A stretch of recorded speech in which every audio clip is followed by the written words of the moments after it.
En el año 2016, en la localidad de Monesterio, situada en la provincia de Badajoz, ocurrieron unos hechos que marcarían para siempre la memoria de sus habitantes.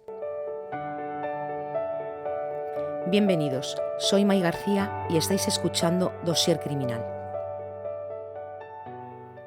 En la madrugada del 5 de julio del 2016, Manuela Chavero desapareció sin dejar rastro. Salió de su casa aparentemente por un espacio breve de tiempo, dejando las luces y el televisor encendidos. No llevaba con ella ni su móvil ni su documentación, como si pensara volver en unos minutos, pero nunca regresó. Manuela Chavero desapareció en la madrugada del 4 al 5 de julio de 2016 en el municipio pacense de Monesterio. Nada más se sabe de lo que ocurrió, tan solo que dejó la televisión y la luz de su casa encendidas y el teléfono móvil sobre la mesa de la cocina. Ahí se pierde toda pista en un caso que va camino de convertirse en el más difícil de la historia de la Unidad Central Operativa de la Guardia Civil. Familiares y vecinos continúan haciéndose preguntas para las que todavía no tienen respuestas válidas.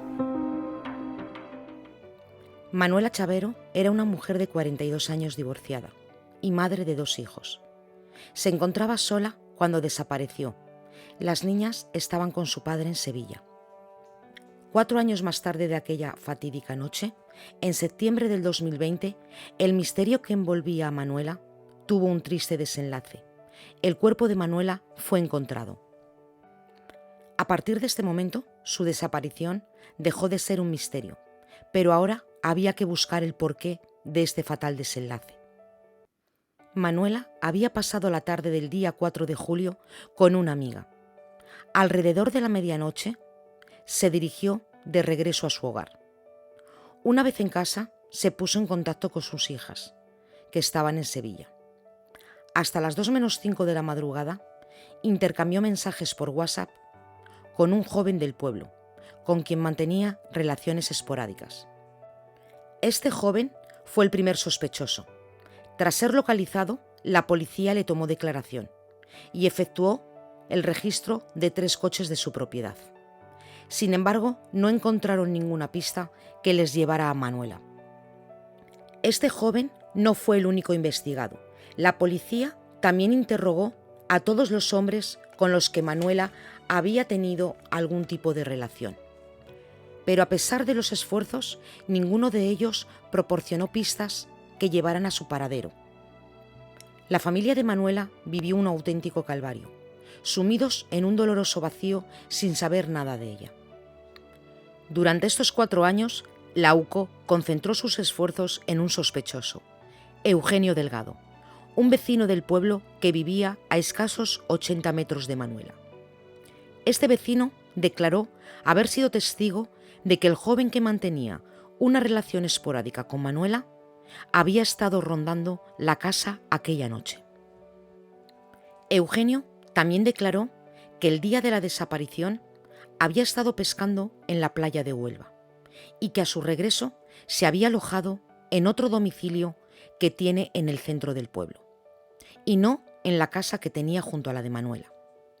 Lo que pretendía con esta declaración era crear una coartada para su ubicación aquella noche. Las batidas en busca de Manuela continuaron, con equipos de búsqueda, revisando las cámaras de seguridad de toda la localidad. También inspeccionaron el pantano de Tentudía, situado a tan solo 4 kilómetros del domicilio de Manuela, pero no hallaron ninguna pista que pudiera aclarar la desaparición.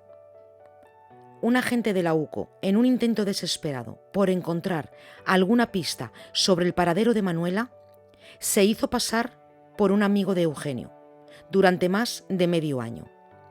El agente logró obtener algunos detalles significativos durante esos meses de acercamiento. En una ocasión, mientras compartían unas copas, Eugenio, creyendo estar en confianza, le confesó haber cometido el error de guardar en su casa el móvil que utilizó en aquella época. Elvira, la hermana de Manuela, recibió una carta anónima que señalaba a Eugenio Delgado como el presunto autor de la desaparición. La carta no solo mencionaba su nombre, sino que también detallaba su culpabilidad y las razones de las sospechas. Además, adjuntaba una factura de la compañía de luz, correspondiente a la casa que Eugenio tenía junto a la de Manuela. La factura revelaba que Eugenio estuvo en esa vivienda la noche de la desaparición. El documento mostraba un pico de consumo de energía, en torno a las 2 de la madrugada, contradiciendo así su declaración de que había permanecido en su otro domicilio en el centro del pueblo. Eugenio Delgado fue detenido el 18 de septiembre del 2020, 4 años después de que Manuela desapareciera. Eugenio confesó dónde se encontraba el cuerpo de Manuela. Llevó a los agentes hasta una finca de su propiedad, ubicada a 3 kilómetros de Monesterio. Allí estaba el cuerpo de Manuela enterrado. Solo se encontraron los huesos envueltos en una sábana y un albornoz. La versión que dio Eugenio de esa noche es que vio la luz encendida de casa de Manuela y decidió acercarse para devolverla una cuna que ella le había prestado 2 años antes. Eugenio se las ingenió para que ella le acompañara a su casa, y una vez allí, cuando estaban sacando la cuna, tuvieron una discusión, a consecuencia de algún desperfecto que tenía. Durante la disputa, Manuela tropezó, cayó de espalda y se golpeó mortalmente en la nuca. Eugenio declaró que, preso del pánico, la recogió, la metió en el coche y la llevó hasta su finca, y allí la enterró, por miedo a que le acusaran de haberla matado.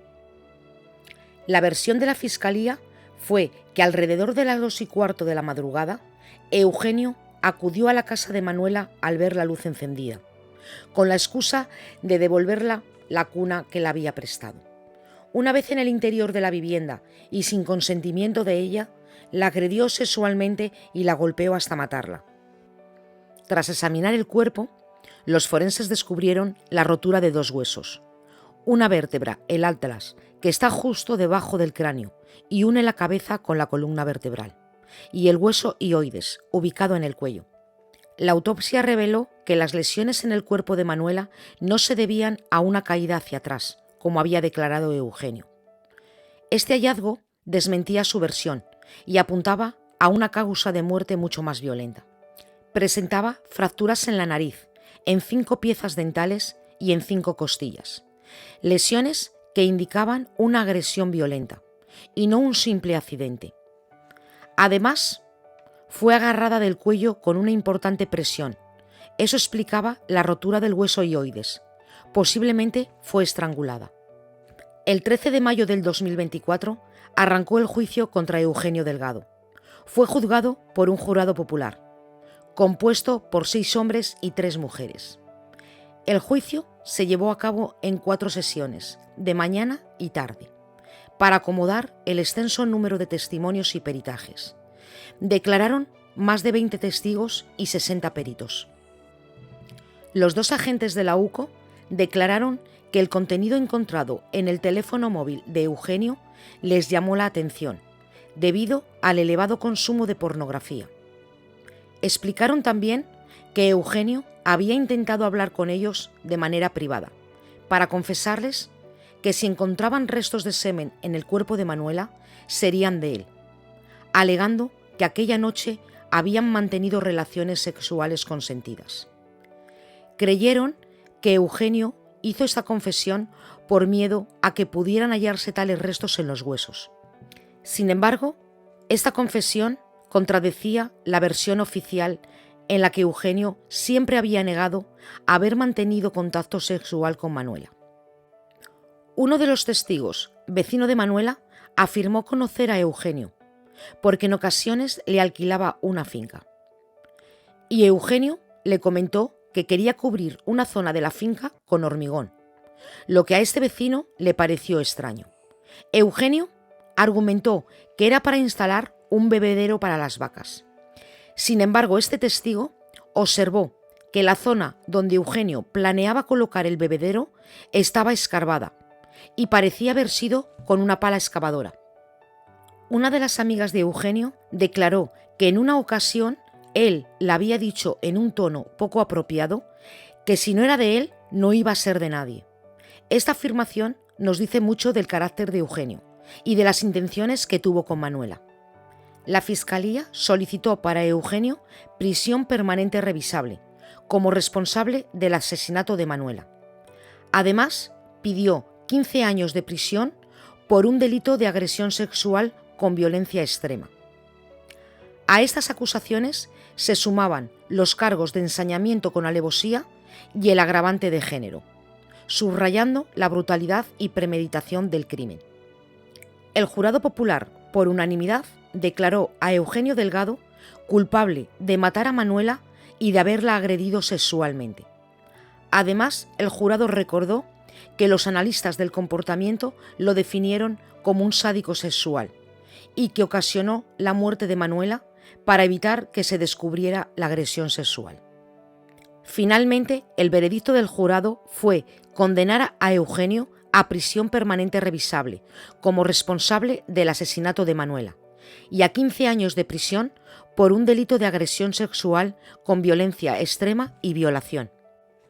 Además, se le impuso la prohibición de acudir al término municipal de Monesterio o acercarse a menos de 1000 metros, así como la prohibición de comunicarse con cualquier miembro de la familia de la víctima, por un periodo de 10 años, desde el momento en que pudiera salir en libertad.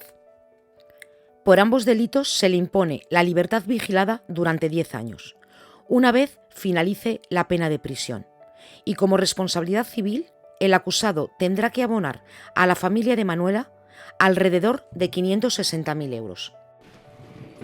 La Audiencia Provincial de Badajoz condena a Eugenio Delgado como autor del asesinato de Manuela Chavero en Monasterio el 5 de julio de 2016 a la pena de 15 años de prisión por un delito de agresión sexual con violencia de extrema gravedad y penetración y a prisión permanente revisable por el delito de asesinato. Al autor se le impone la prohibición de acudir al término municipal de Monasterio o de acercarse a menos de 1000 metros o comunicarse por cualquier medio con los hijos, madre y hermanos de la víctima por tiempo de 10 años superior al de la condena privativa de libertad. Igualmente, por ambos delitos se le impone al acusado la libertad vigilada durante 10 años una vez se extinga la pena de prisión. El acusado tendrá que abonar a los hijos, madre y hermanos de la fallecida un total de 559.460 euros en conceptos de responsabilidad civil. La prisión permanente revisable es la pena máxima que existe en España. Esta implica permanecer al menos 25 años en prisión antes de una posible revisión. Sin embargo, Eugenio podrá solicitar el tercer grado dentro de 8 años y medio, lo que significa que podría salir de prisión con 52 años. Hasta aquí el episodio de hoy. Gracias por haberme acompañado y si os ha gustado, darle un like y suscribiros. Nos vemos en el siguiente episodio de Dossier Criminal.